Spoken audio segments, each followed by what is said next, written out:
This is VOA News. Via remote, I'm Marissa Melton.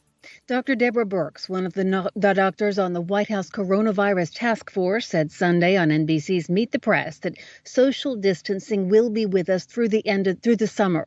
She said the measure was necessary to really ensure that we protect one another from the COVID-19 pandemic. She also said she thinks the United States needs, in her words, a breakthrough on coronavirus testing to aid the reopening of the economy and better understand the scope of the pandemic in the United States.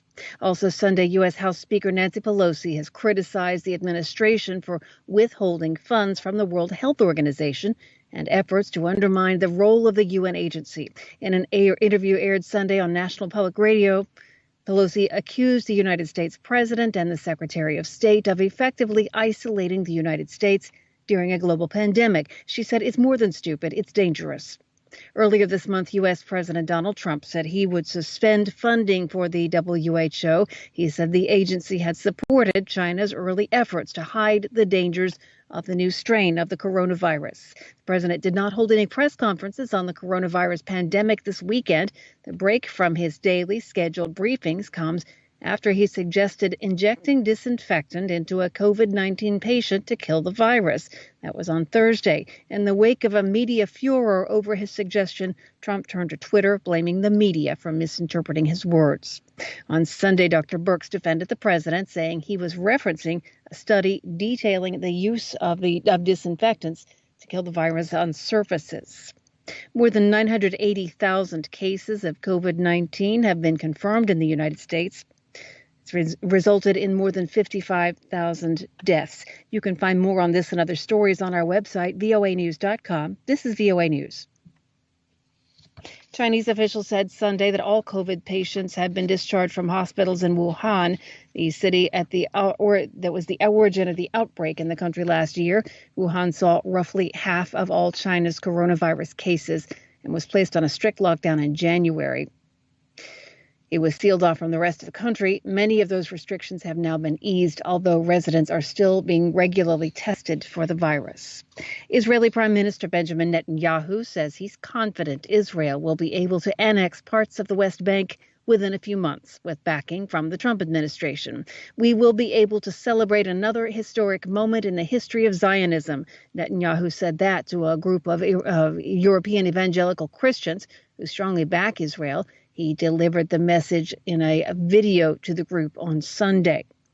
Israel plans to declare sovereignty over the strategically vital Jordan Valley and to all Jewish settlements in the West Bank. Israel has occupied the West Bank since capturing it in the Six-Day War in 1967. President Trump gave his backing to the Israeli annexation when he unveiled details of his Middle East peace plan in January.